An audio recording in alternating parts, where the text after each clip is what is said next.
p.m. and the State Board of Education will reconvene the interviews for the State Superintendent of Public Instruction.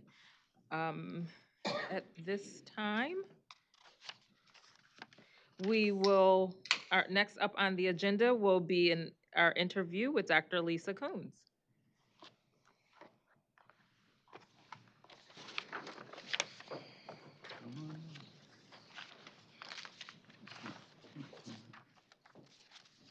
Good afternoon. Good afternoon. Good afternoon. And I will start with questions, but before I do that, I'll ask you if you have any questions of us before we get started.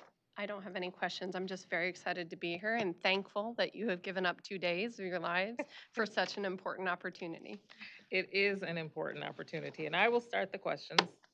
And the first question that I have for you is asking you to tell us about a time when you had to make a difficult ethical decision in your leadership role. What was the situation? What did you do? And what was the outcome?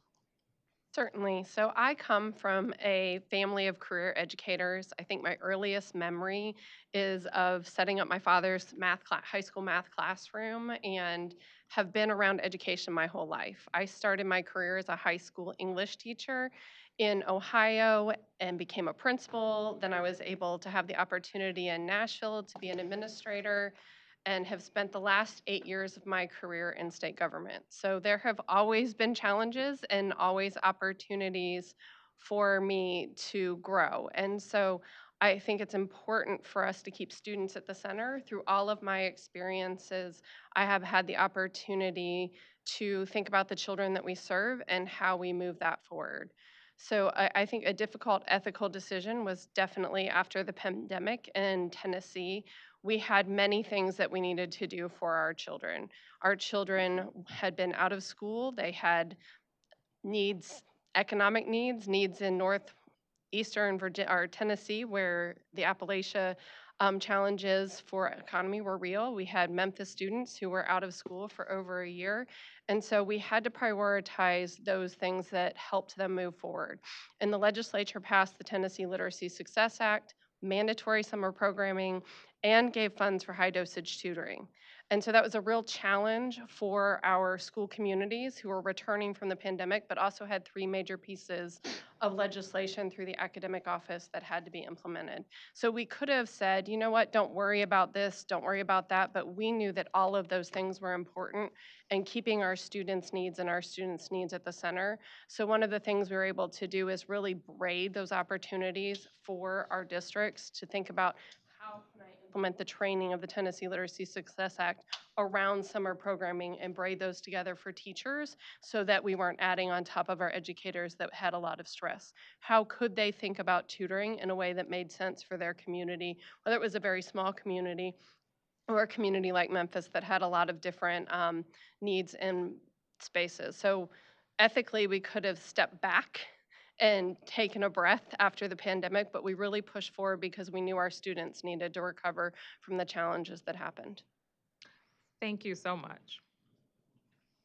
Next question is regarding vision. What is your vision for public education in Michigan over the next 5 years? And how would you ensure measurable improvement in student outcomes statewide? Sure. I think as your strategic plan indicates with goal number 2, we absolutely have to move forward with early literacy and thinking about our children, focusing on the implementation of Public Act 146 and 147 in a way that is coherent and cohesive and helps invest our ISDs and our RESAs and things in a step-by-step way to support our districts with, this is what the legislation says, this is the statewide framework, but the how and the ways in which you partner might be different in different areas of Michigan. And so making sure that we are clear on the expectations of the what, but supporting the how. And I think that's an incredibly important space for us to be over the next 5 years, to make sure that first and foremost, our students have the opportunity to be on grade level at the end of 3rd grade, because we know that opens doors for their futures. we also know that goal 3, 4, and 5 are incredibly important. So as we think about what a student needs as far as their wellness and their mental health, Michigan has put themselves on a map with a lot of different things like the youth mental health training, the BH Works, a lot of the wellness committees, thinking about how we continue to remove barriers for our children so that they are successful, because we know the school is the best opportunities for them. How do we engage them in the school and give them those opportunities? And I kind of move goal 5 in front of 4 because I believe as a student walks across the stage, if they're only ending with graduation, we haven't served their next step.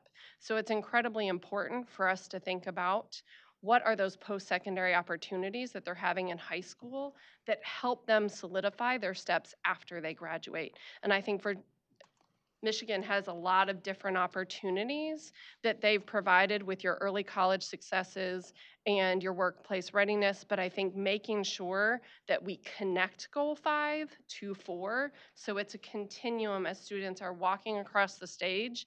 They're not thinking, what's next? What could I do? They're thinking, this is where I'm going. So I think it's incredibly important for us to think about moving that great work that has happened forward for our students.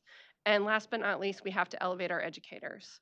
We have great teachers, great leaders across Michigan, across our country, and we have to continue to elevate the work they're doing, find innovative ways such as our apprenticeships and our tuition reimbursement, our youth working opportunities, apprenticeships in high school to build and retain great teachers over time so that the best job in Michigan is to be a teacher and impact children. And ultimately, all of that has to be supported by an equitable and reliable funding structure that takes the great work that you have done and that Michigan has done to start making funding equitable, but to continue that process to make sure that all children in every corner of Michigan have the opportunities to move forward. This next question is about deep educational and systems experience. How has your experience as an educator informed your approach to system level leadership? Share an example where your teaching and educational leadership experience influenced a district or state policy. Sure. So I think our opportunities, as I mentioned, to shape our desire to become educators for me happened very early. I walked the path with my father, my aunt, all education has always been a part of my life. And so starting as a teacher and then wanting more impact, becoming a principal and having the opportunity to move through different pathways and move from Ohio to Tennessee to Virginia, I've had the opportunity to see different lenses in my educator roles, but also different spaces and different innovations in different places to be able to bring that together. And I think my 8 years of state experience have helped me really tune in to what it means to be a state leader. As a state leader, you are implementing policy, you are supporting the board, you have many constituents in a state space, but you also have to remove barriers for your districts. You are the level for your districts to become that shoulder to shoulder partner that helps them be successful. And I'm gonna give you a couple examples from my experiences that have really moved the work. So last year when Hurricane Helene hit the Appalachia pretty heavily, our southwestern Virginia districts had high needs for their families. They were up in the mountains, they couldn't access their roads, and our superintendents were riding four-wheelers to find families, make sure their children were safe. And they had worked really hard to keep their food in their buildings secure and on generators, and even partnered with Food Lion to make sure their operations could move forward, but their food spoiled. And as you can imagine, FEMA was a bit busy and it was hard for them to get through, but we reached out to our partners in the federal government, really pushed on FEMA. FEMA came through and provided immediate food sources for our rural districts in Southwest Virginia. And operationally, our superintendents who deeply cared about their families were able to serve food to not only the children, but to the families who didn't have that access. So it was an incredibly valuable opportunity for us to think about operations and all of our tools in the toolbox to help our superintendents. Another opportunity we had was in our glorious ESSER spend down days, which was not stressful at all for anyone, I'm sure, to make sure we could code those dollars and move them forward. one of our Eastern Virginia districts in the Tidewater area, urban district, shipping industry, got a brand new chief financial officer. And that chief financial officer was looking at myriads of records, could not figure out what was an expenditure for ESSER, what was a federal Title I expenditure, what was a state expenditure. So we sent our fiscal team side by side with that district and really worked through their records to make sure they could spend down their ESSER dollars, they were federally compliant, and that they were able to really take the rest of their state dollars and tailor those to learning recovery for students. And in Tennessee, as I mentioned before, it was very challenging to implement all of those different initiatives right in March of 2021.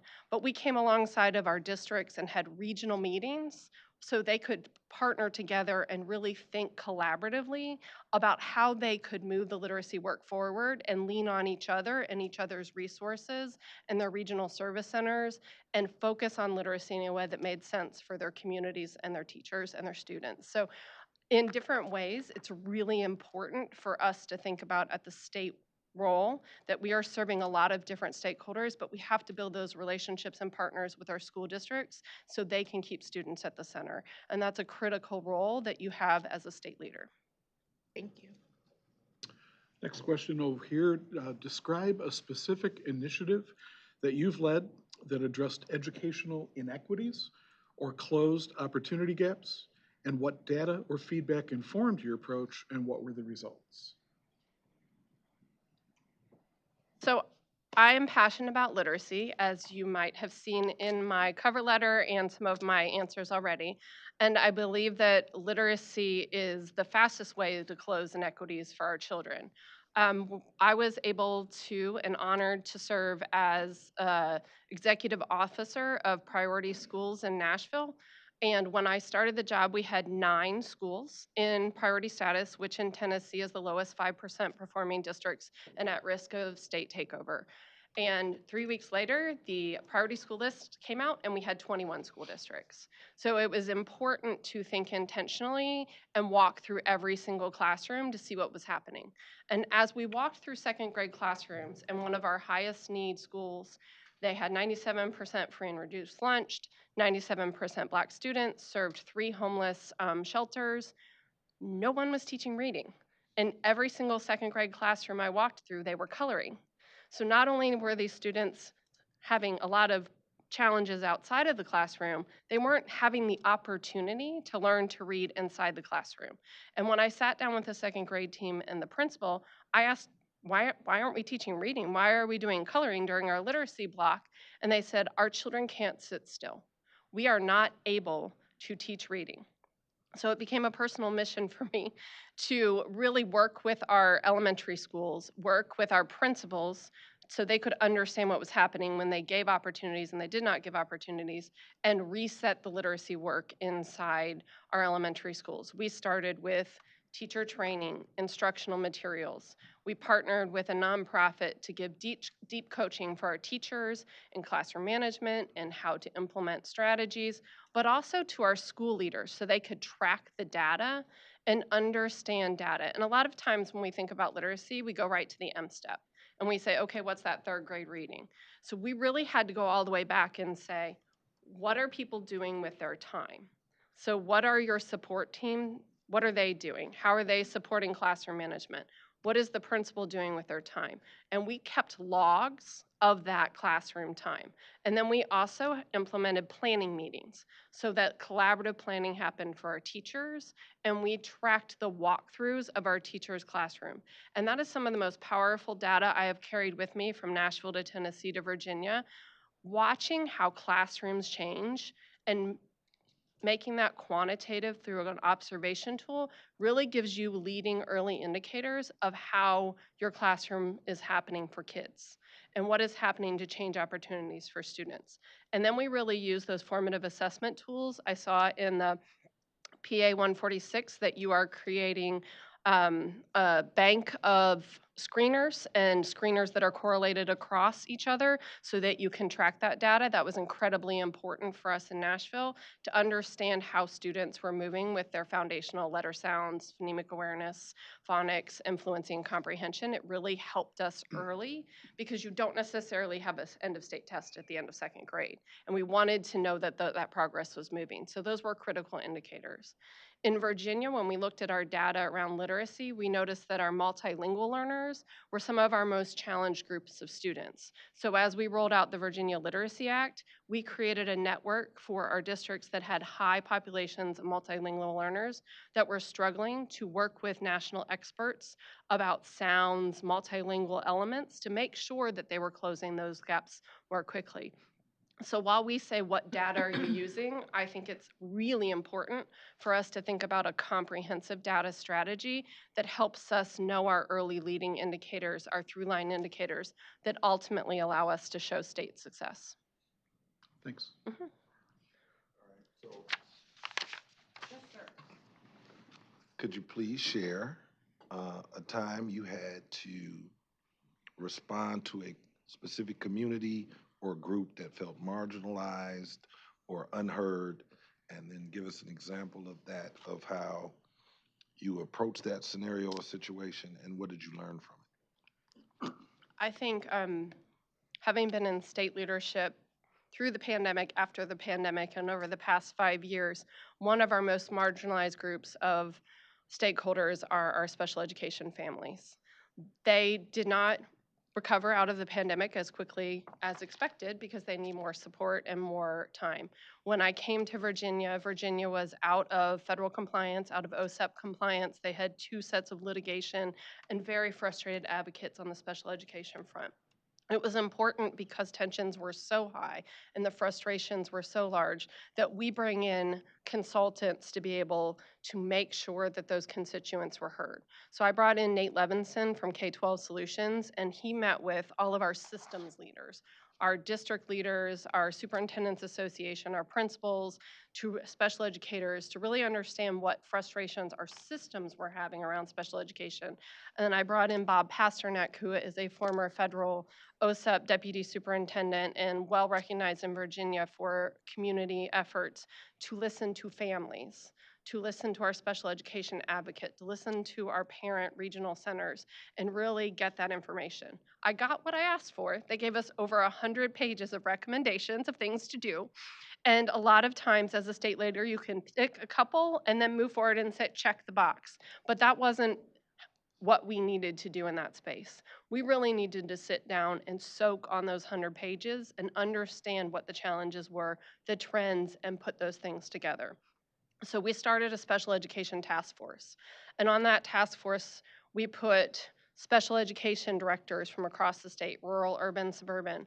We put a legislative advocate, our parent organization center, network of centers, executive director, and we put all of those people to help us figure out what comes first. What is the biggest challenge for our special education children and our families in the state? What comes second? What is a longer on-ramp? What needs legislation to change? And we mapped that entire plan out with that team to really listen to the field again on what comes first, second, and third. And then as a gift, our legislature came alongside of us and helped us pass some legislation which accelerated a few things. But that roadmap to readiness, our roadmap is what special education roadmap is what we called that plan, helped us really think intentionally, get us into OSEP compliance, make sure we were supported, and thought through things that we didn't have control of. Dispute resolution was not encompassed in the department, but how could we improve that process without authority? And it was really important to us to continue to go back to the field because we knew we had a long relationship building process with our special education community, but I'm very proud of the work that we accomplished. Yes. Just as a follow-up, my own personal follow-up, in Michigan, we have the foster care kids. A lot of them, they're moving around, and their transcripts don't follow them necessarily, and so they can't graduate. It's a you know, don't have the proof of that they took the classes. It's just a real problem. We've had testimony and really understand the situation.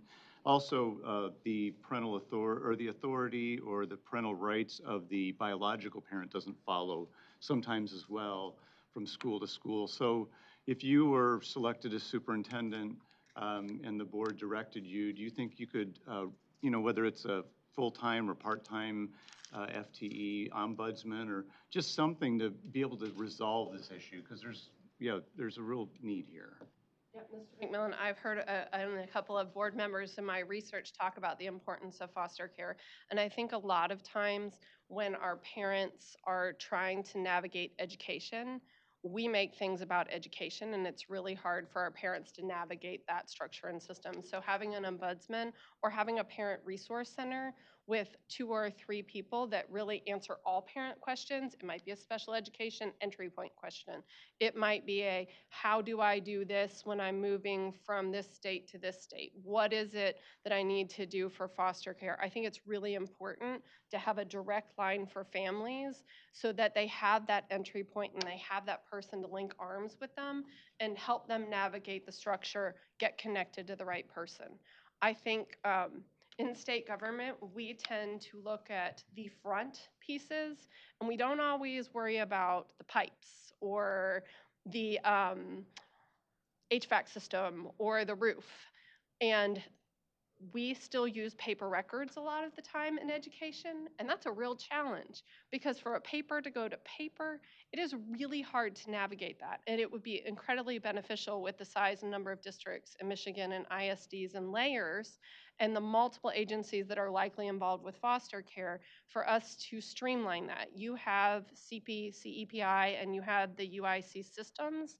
So you have the bones. It's just taking the time to think about that infrastructure and really use some of our digital friends to help us build pathways across agencies and across structures to facilitate our districts and help them be faster and not so paper oriented. Thank you. Yes, sir. Describe a situation where your communication style helped resolve a conflict or build trust across a diverse group of stakeholders. I'm going to go back to post-pandemic. It seems like I have a little bit of a trend, but I think educators felt like they were becoming scapegoats after the pandemic. And when I came to Virginia, the tensions were pretty high. And my chief of staff was a former rural superintendent. He said to me, you've really got to work on relationships with our educators. So I hosted a all superintendents Zoom before I even put my foot on the state of Virginia, and really talked about who I was, what I believed, and how I wanted to be in shoulder to shoulder support with them to make education powerful. I also spent my very first day in Virginia recognizing a regional teacher of the year. And we do those kinds of things in state agencies all the time. But I chose to sit down with that CTE teacher and ask him what he loved about teaching, what were the benefits, and what were the challenges he was experiencing. And he told me that it was really hard for CTE teachers to go through the career switcher process. They didn't have licensure systems that allowed them to smoothly transition. And workforce shortage, one of the biggest workforce shortages we have is around our CTE teachers. We wanted to move that forward. And I realized I needed to convene a teacher advisory council for my office as a superintendent. And so we met with the regional teachers of the year and the STEM teacher of the year every single month, talked about the policy agenda, talked about the board agenda, talked about different things we were doing, and got their perspective. And it was incredibly important to get their insights because they changed our trajectory and helped us think differently. We also took members of my senior leadership team and assigned them each to the 8 regions. They attended the superintendent's monthly meetings and opened up a 2-way communication pathway for our superintendents. So they felt like they could ask questions, we gave them updates personally, and then got feedback. We also spent every single superintendent convening, we went. And we sat and we listened and we opened our doors in their space to make sure they felt like they had a pathway for support. What we were hearing is that our principals weren't getting a lot of support, and our principals were missing that. So we started going to the monthly principals association meetings, both the elementary and the secondary principals association meetings, giving them presentations that they didn't feel like they had information on, but leaving long branches of Q&A. We started doing that for our PTA, our statewide PTA association, and also to business chambers. I went to a business chamber meeting in Northern Virginia, in Lynchburg, and Southwest Virginia to really establish those relationships. And most importantly, we created the Elevate Educators VA campaign. And we visited and we went out and we talked and we created the opportunity to celebrate our educators in the field, showing what they were doing and able to really build that relationship and trust. So when we asked hard things, we were able to work collaboratively to make those things happen for students. Thank you. Next question is on the political nature Sure. of the position of state superintendent. Michigan's political landscape is complex. Tell us about a time when you advanced an educational policy or initiative in a politically sensitive context. How did you build support while staying focused on students? Who was the opposition and how did you work with them? I feel like I've been blessed to be put in multiple situations that have been complex. In Nashville for 3 weeks, taking 9 schools in the lower 5% to 21. That is devastating for educators, it's devastating for communities and families, and really working through that to create a coalition of what we can do, not what is going to happen to us, what was a complex and challenging situation. I talked a little bit about Tennessee, going to educators who are tired, who are working to get schools open, clean filters, make sure their HVAC system, create schedules that will allow students to have social distancing and saying, we're gonna do the Literacy Act. We're gonna do mandatory summer programming. We're gonna add some tutoring into that too. How are we going to do that? That was complex and challenging, and there was high tension from our superintendents and our principals at that point in time. But we moved forward and really saw the success of implementation and support for our schools and our students. And Virginia is no different. Virginia has Northern Virginia districts, Alexandria and Prince William, are a bridge away from Washington, D.C. Virginia is a deeply purple state, and so is Michigan. And you have a lot of different perspectives. But I think one of the most important things is that you have to give everyone a seat at the table. You have to listen. You have to make sure people feel heard, because when you're listening to all of those different perspectives and people feel heard, that's where innovation comes. That's where the best solutions for students can happen. And specifically in Virginia, one of the key roles that our board was working on was the accountability structure. And I know as a state board, you know the tension that can happen when you look at an accountability system. And we changed the accountability system in Virginia.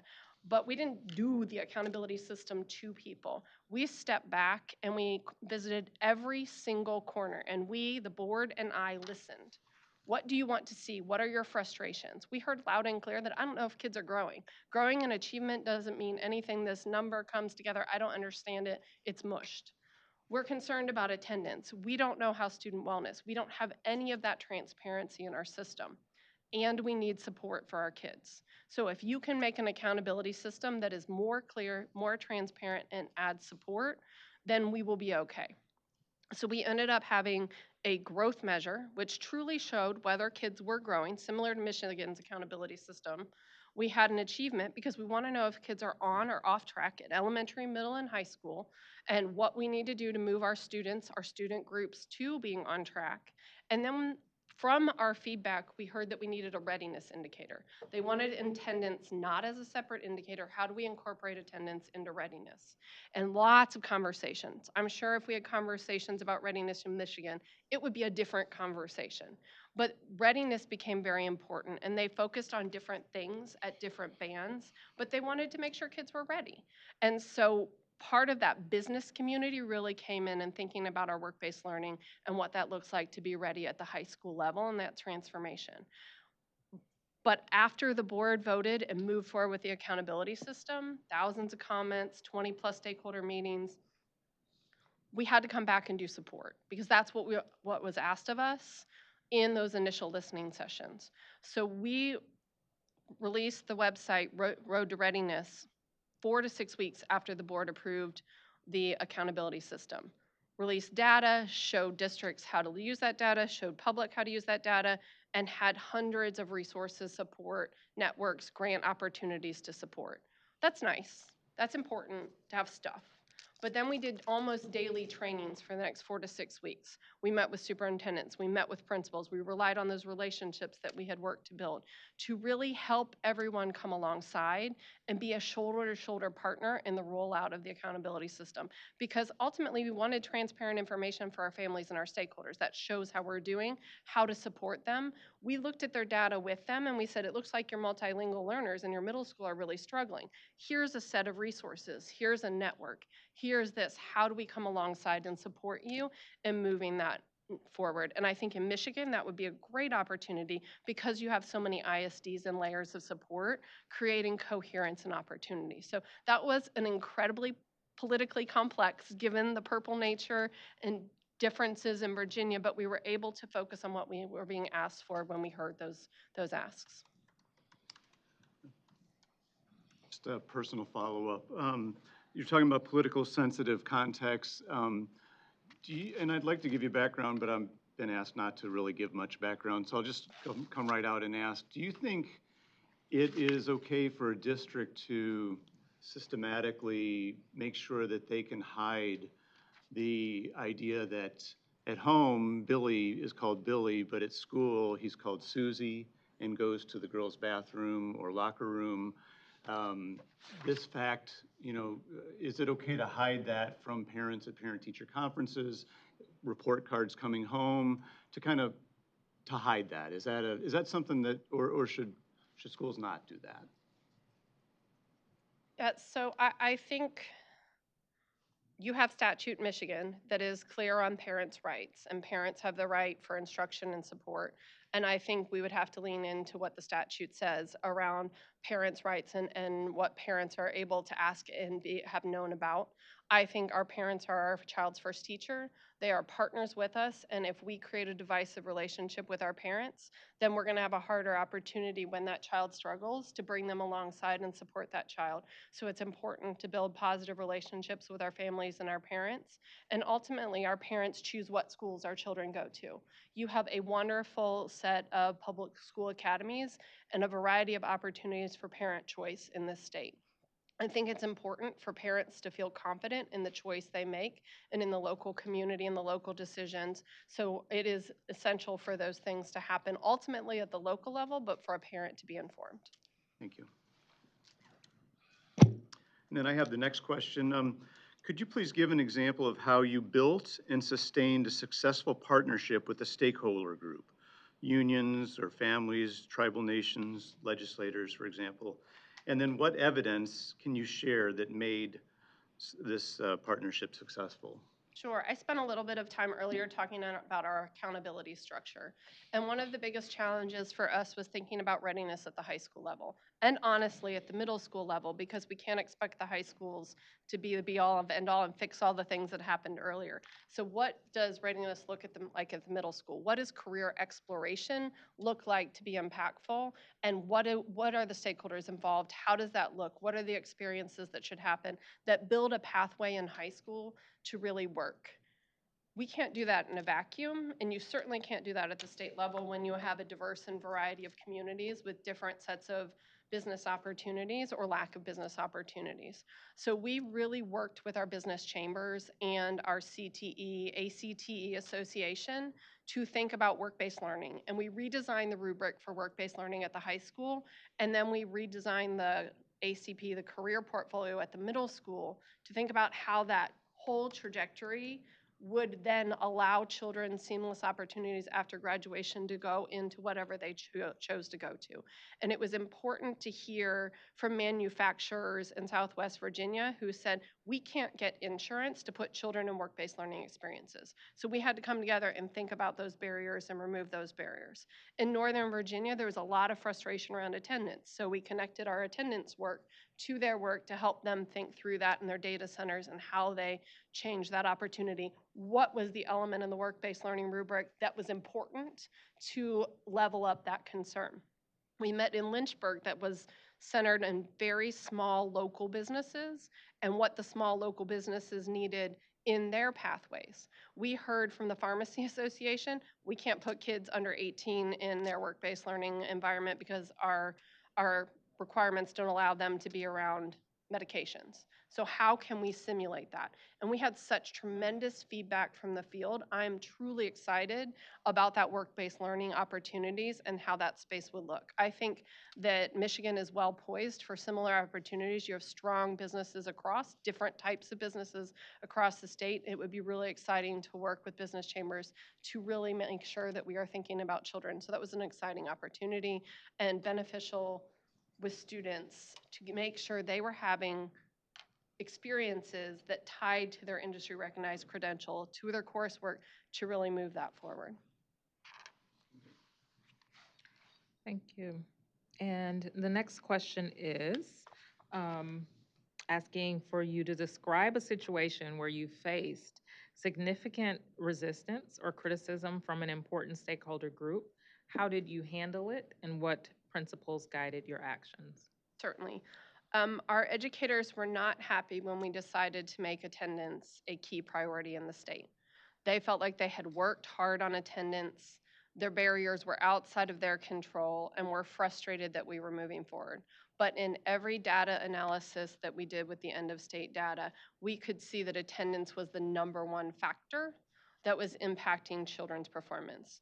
Students in 23 data showed that they were 18 percentage points lower in reading and 25 percentage points lower in mathematics if they were chronically absent. It was a 1-to-1 correlation, and the more they were absent, the lower their performance. So we knew we had to address it, but we had to address it in a collaborative way. So first things first, we had to create a campaign. During COVID, we had very clear campaigns. Keep your child home. Cough, keep them home.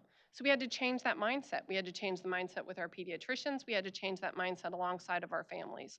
So we used the governor's Bully Pulpit platform to really go out and talk to every community. We talked to business chambers. Coming to school matters. The school has resources and opportunities for you and your family, and it's the best place for your child. We started there. But then we convened a task force that really had pediatricians, had school safety, had mental health and wellness, had transportation, had lots of attendance clerks, superintendents come together and say, what is working in your area?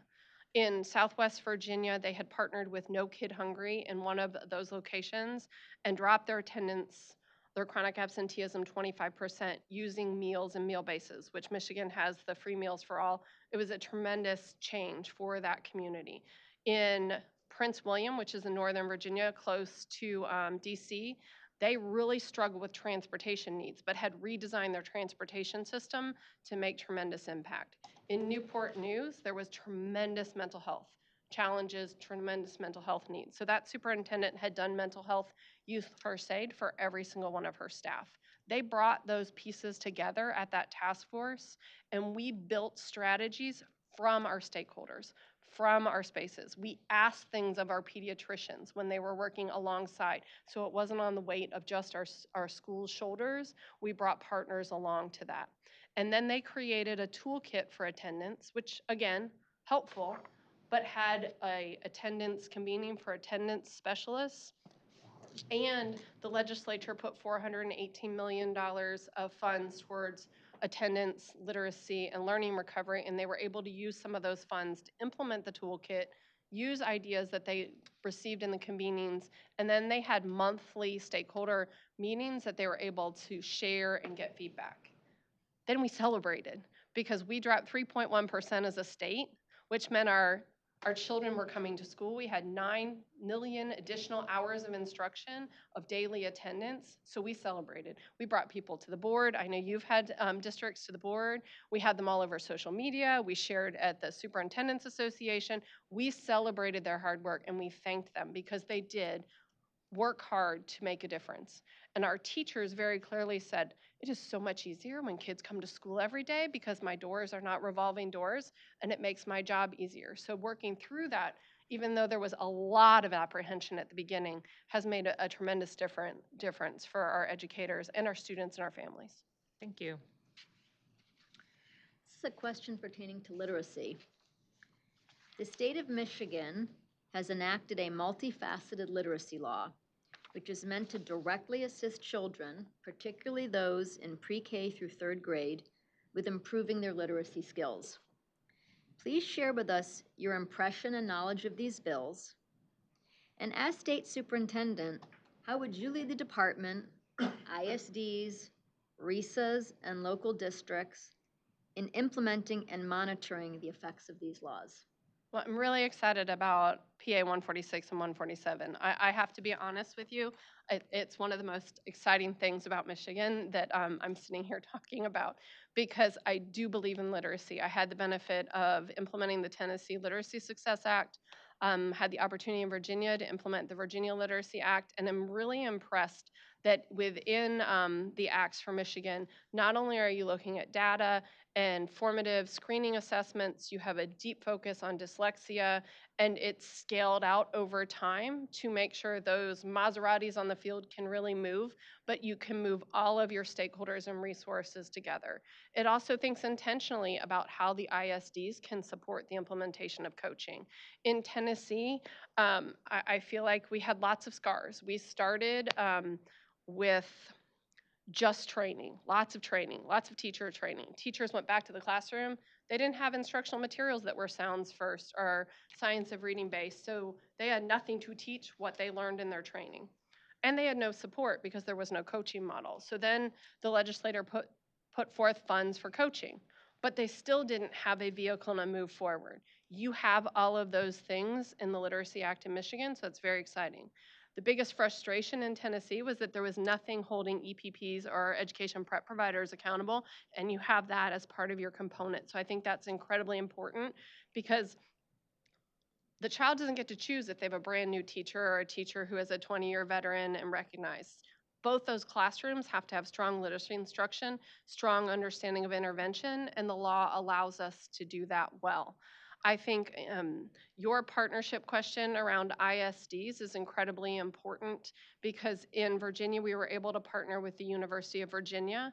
They did the materials list, they trained our coaches. They were really a side-by-side partner, and the ISD system in Michigan is a great opportunity to provide cohesive, deep support across all of the different spaces, and thinking about the what, which is very clear in your statute, but the how changes. How you train teachers, how you bring teachers together, how you think about time. All of those components allow the regional locations to really think intentionally and customize to the context of those schools. But I think most importantly, the leading foot of the legislation is around data and around those screeners, and around those screeners that cross-function together. Because one of the most important things the state can support is making sure the act is actually impacting classrooms and changing teacher practice, changing screening data for children, intervening quickly, and making sure all students are ready by third grade. If you wait for M-STEP data, you don't know who those districts are that are really knocking it out of the park. If you have that whole continuum of data that thinks about how are the literacy coaches enacted in law spending their time, collect time and effort forms, track time and effort forms, because that's the sort of data, that's something you can display out and talk about and say, we have literacy coaches that spend 80% of their time either in classrooms or providing interventions. That's a great piece of information to help us know whether or not those things are having a return on that investment. Then you have pilot information, pilot funds. You can ask for walkthrough data. We collected walkthrough data across Tennessee and really saw teachers changing their practice, and we were able to use that walkthrough data to highlight bright spots, to share practices that you scale, and have that early indicator of adult change. Then the screening data is so critical. Being able to see students on track, off track early, what kinds of things are on track. Is it a sound symbol combination? Is it fluency? That is a wide breadth of dyslexia information, and knowing specifically what information and what kinds of challenges are for children allow us really to drive in but also share practices. Because if this district over here in the Upper Peninsula is doing great things with sounds and letter sound combinations, but we need that support here, you can share if you're sharing that data and that data information. And you're not waiting until third grade to figure out how to share practices back across your districts. The RESAs and the ISDs have the opportunity then to look at data across their region and share and network, which is incredibly important. One of the things I had the opportunity last month to serve as a facilitator at the Hunt Institute's National Path Forward Literacy Conference and talked with several different states, and they were trying to figure out their data picture and how to talk about their data. And I think Michigan's Act is well poised to be a step ahead of a lot of those conversations that were happening in other states. So I'm excited to think about that and think about all the partners we have to move that work forward. The next question is I about, actually, sorry, I have a follow-up question within literacy and within the $35M dollars. Let's make sure we recognize. You? Yeah. Yes. Okay. We've done this for 2 days, so yes. I would But, like to ask you the same just cut off a question, board follow-up member, question so I just wanna make that we've sure. asked each time. It is fascinating to hear the things that you're sharing with us. You read a lot about different states and the different initiatives that they're doing with literacy. Tennessee was one of the states that was in the news a lot for their improvement in practices. The expert level knowledge that you're sharing with us is very fascinating. 35M, which is the literacy laws that we're talking about and the funding that's related to the literacy laws that we're talking about. Just a little bit of background, school funding in Michigan is one of the most difficult models in the nation. Michigan residents have communicated frustration with understanding where the money comes from, where it goes. So those dollars were $87 million. They were allocated for the literacy changes our state needs within the last budget. 550 school districts applied for those dollars. MDE approved local district budgets and selected successful applicants for these $87 million in entirety and released the list of districts just this last month. Do you support the required reporting of approved budgets for categoricals and grants to local citizens so they can see that line item spending and understand that the intent behind the legislation in those districts was funded and how those dollars are actually getting to kids in classrooms to help them improve reading skills? Absolutely.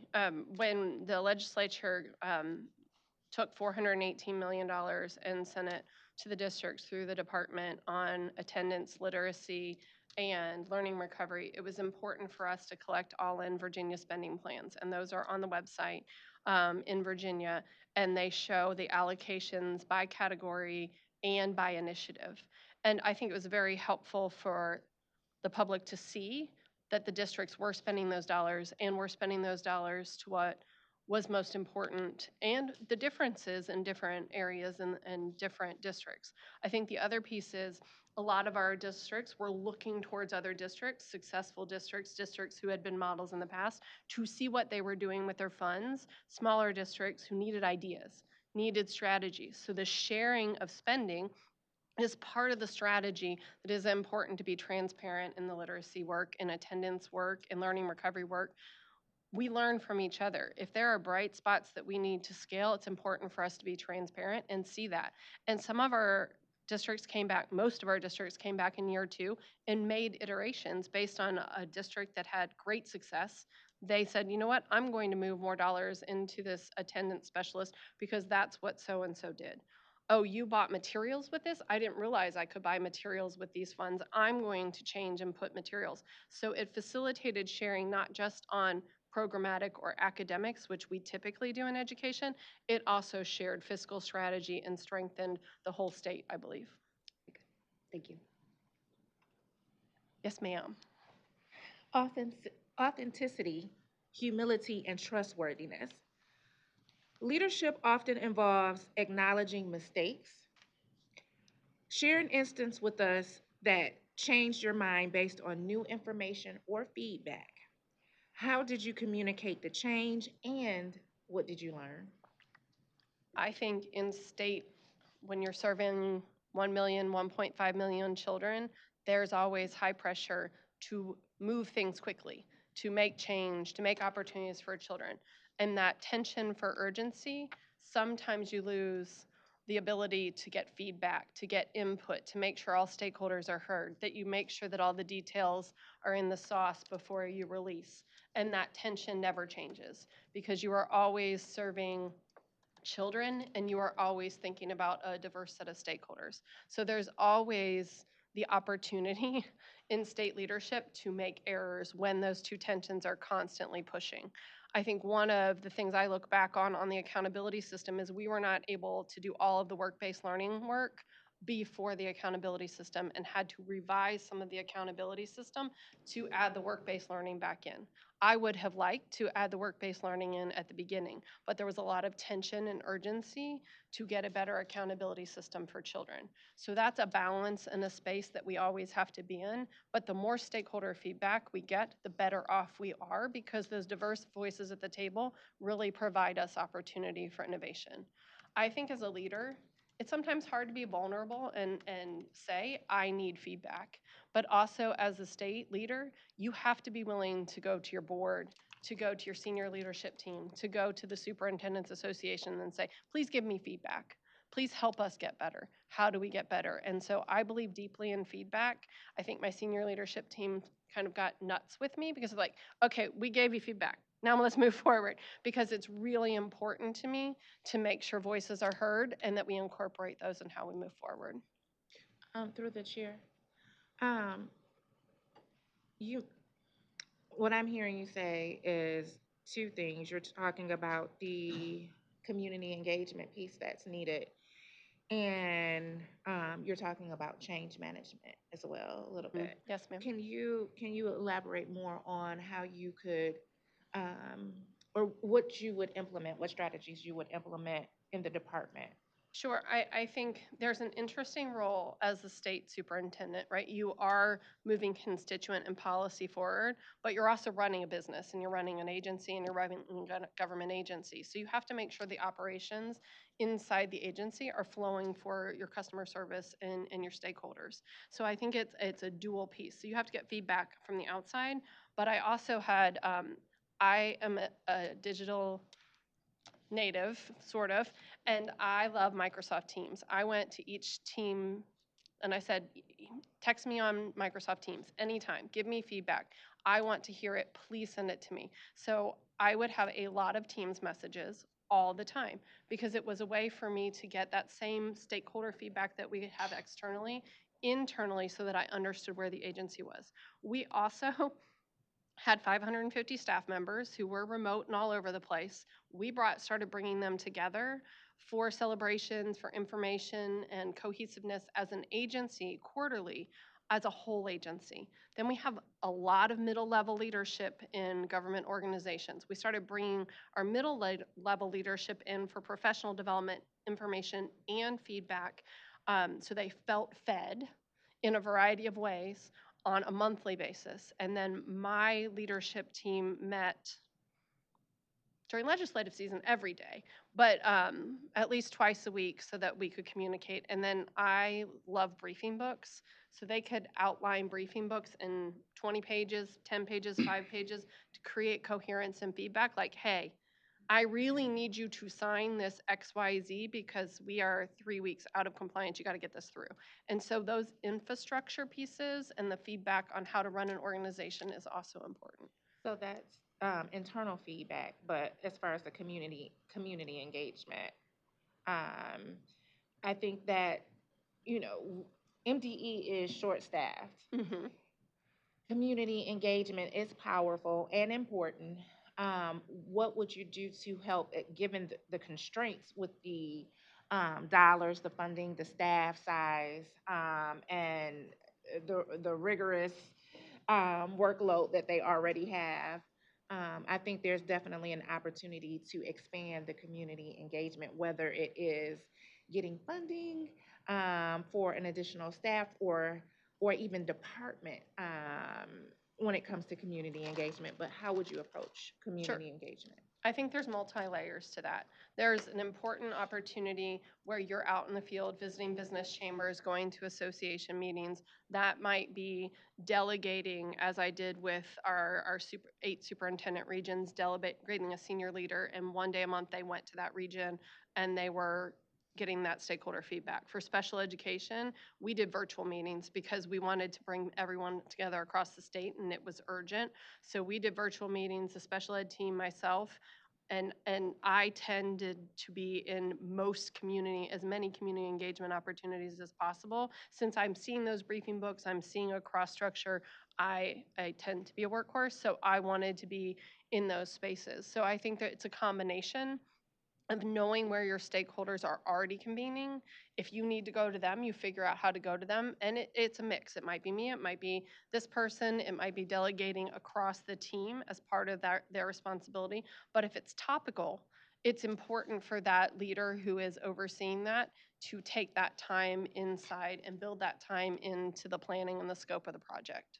Thank you. Yes. Well, Dr. Coons, we're gonna have our first public disagreement because I can't stand Microsoft Teams. But I'm still gonna ask my question. Okay, thank you so much. Yep. How have you integrated the arts, mental health supports, and social emotional learning into the educational experience? And how do you define success beyond test scores? Yeah, so I don't know if you have seen the AI videos of the career dolls of second graders talking about what they want to be when they grow up. I am obsessed with this Houston ISD classroom in which this little boy says, I want to be a neurologist because I want to fix brains. And then the little girl next to him says, I want to be an artist because I want to paint people's feelings. And then this other little girl says, I want to help the community, so I want to be a police officer. We all do those things, and we've done those things. They might have been crayons and different things back in the day when we had those kinds of things, but they are using this AI tool that actually records what the student says and generates an image of that child as an adult in that career field. That is so incredibly powerful to watch those children see themselves in their future. It is our job to make sure that we incorporate everything that gets them there.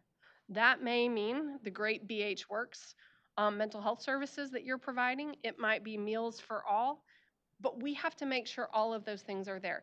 It's absolutely important to have fine arts. We know what that does for brains. We know foreign language is incredibly important.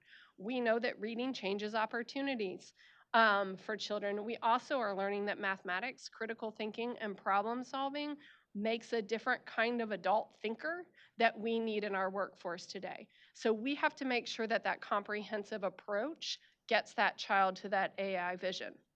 But we also have to make sure that the challenges and equitable barriers for different communities have those resources. And that's why I think goal 3 in your strategic plan is so important, because it thinks about those opportunities in those different spaces and provides that equitable space. But we also have to think about making our students agents for themselves. They have to be able to ask for things. They're going to know when they're having a bad day. We know when we're having a bad day. We have to build those tools and that agency in our children so they can ask for the supports they need. That our families know the supports that are available in their schools so they can come alongside and do that.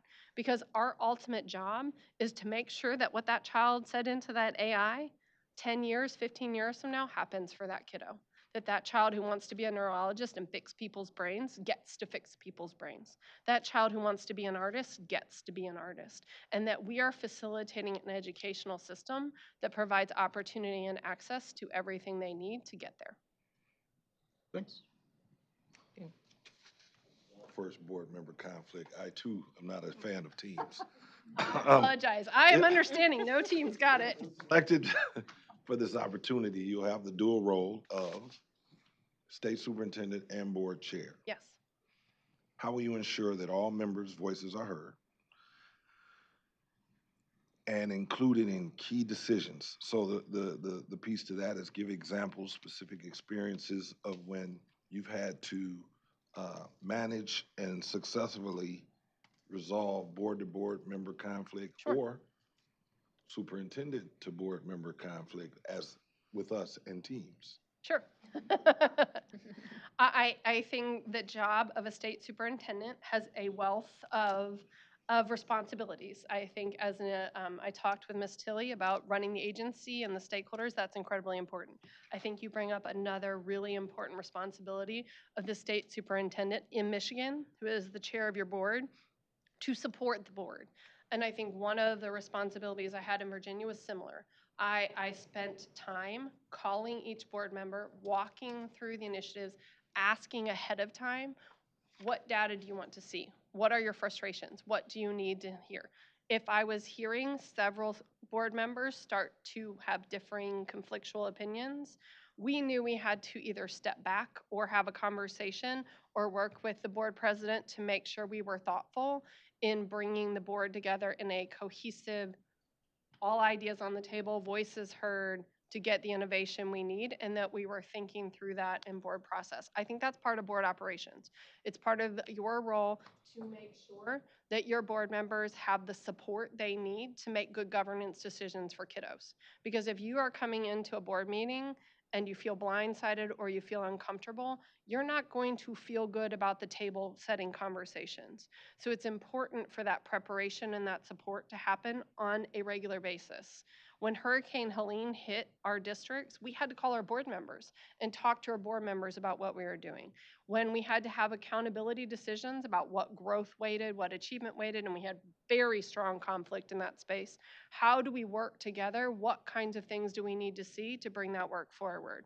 The work-based learning, whether or not that would go in or whether that would stay out, whether we'd pause, there was a lot of conflict around that decision and moving forward and making that choice. I think ultimately students have to be at the center. Decisions for students always come first, and making sure students have what they need. But if you have come and chosen to serve, you've given up days in your life and you've chosen to be part of the State Board of Education, you have a vested interest in the work for children. It's important for you to have the opportunity to feel like you have the resources and you're fed with the information you need, that your voice is heard, and that at the board table, you get the opportunity to give feedback. And you're never going to have a 7-0 vote for everything, but having the opportunity to move forward in the best interest of children is an incredibly important responsibility of the state superintendent. You've obviously reviewed our strategic plan because you referred to it a couple of times. Please share what you believe are the top 3 priorities and tell us how you will energize both internal and external stakeholders to achieve them. And are there other priorities that we should consider if we decide we're going to revise that plan? Well, as you've heard throughout my interview, priority 2 is incredibly important. It is the number 1 opportunity for us, and it is the foundation for laying all things together, right? And it is the programmatic piece that we have to continue forward. We've got legislation, you have movement. It's inspiring folks to do that. I think one of the ways that we really worked on getting internal and external stakeholders excited about that work was we held leadership convenings both in Tennessee and Virginia where they got to plan together. They got to think together. And we pulled people together to build energy and to build collective energy so they felt prepared when things were implemented. And I think that's an opportunity for a listening session, for an opportunity to go out in the field and hear where people are, what they're worried about, what their challenges are, what the bright spots are. And it's important space for us to be able to do around 2. I've talked a little bit about 3, 5, and 4. 3 being the mental health and well-being, 4 being graduation, and 5 being those post-secondary opportunities. I really think those are one goal. How do we remove barriers for kids so they have post-secondary success and we ensure they graduate on time? So I think those can be combined so that you're not trying to measure metrics in isolation, because we as government can do that, but school systems don't do that. They don't necessarily put all these buckets on the wall and not put them together. As you know from running school systems, you put that together. Graduation is a big deal, but also so are those post-secondary readiness opportunities, because you don't want those kiddos to come back in 5 years and all of your hard work not be a productive opportunity for that child. So I think putting those together in a way that motivates all of our stakeholders so they feel like this is the AI goal for our children is a really important opportunity. We have to continue to elevate educators. We have to ensure that our teachers feel good about their career choices, that they feel fed, that they feel like we understand the hard work they're doing, the choices they made to educate children, and we have to help tell their story. Our educators are not good at telling their story. One of the most important things about our Elevate Educators VA campaign, I know you have a similar campaign, but it has to come from all of us, is we have to start telling the story so that children in middle school and high school say, I want to be a teacher. And it's a positive opportunity, and we're building a coalition around our educators. We're also starting to see in nationwide data a lack of people who want to be principals. And so what does it mean to be a school leader? What is the benefit? What is the opportunity? What is the responsibility? How does that weight become important? How do we tell the stories of great school leaders? It is an opportunity that we have at the state, given our positions, to be able to tell that story, but also to think about programs like the Grow Your Own apprenticeships. How do we think about CTE in high school to allow our students to lean into CDA opportunities? How do we think about tuition reimbursement to make equitable spaces? What do we do with each of those things? That is incredibly important, because if we don't have a great workforce that feels good about what they're doing, we're not going to get that motivation around reading. We're not going to get those forward-thinking, innovative ideas that help our children vision forward, and we get them there. But ultimately, and I'm cheating because you said 3, but I'm wrapping around a little bit, we have to continue to think about funding. I think Michigan has made great strides, and there's a lot of tension right now. I can look in the newspaper and see that there are 2 states without budgets, and Michigan is in that space right now with Pennsylvania. We've got to think about fiscal components. I've talked about that in a variety of spaces. That is part of school world.